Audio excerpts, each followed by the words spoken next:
Alright guys, this is Reassessment 4 for Standard 4 on Kinematics. So the question is, a train of mass of 55,200 kilograms is traveling along a straight line, level track at 26.8 meters per second. Suddenly, the engineer sees a truck stalled on the tracks 184 meters ahead. If the maximum possible braking force has a magnitude of 84 kilonewtons, can the train be stopped on time?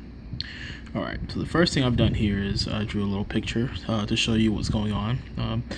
And I've given you my known values, the mass of 55,200 kilograms, and initial velocity of 26.8 meters per second. And being that the train has to stop, we know that our final velocity will be 0. Alright, so the first thing I did here was I got my equation for force is equal to mass times acceleration.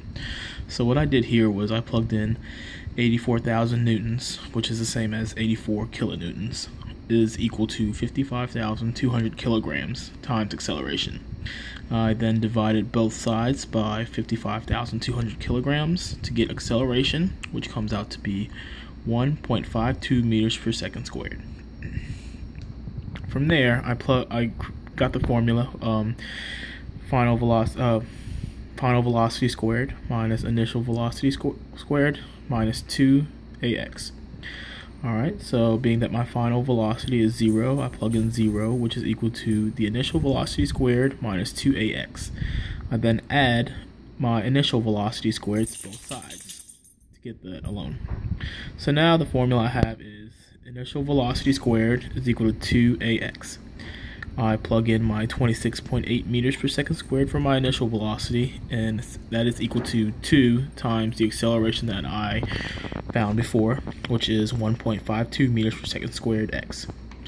And the 26.8 meters per second squared gives me 718.24 meters per second, which is equal to 3.04 meters per second squared.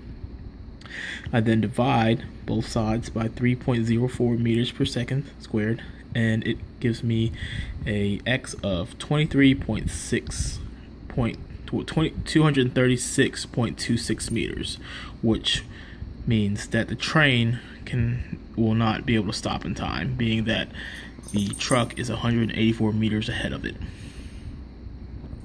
Alright, thank you.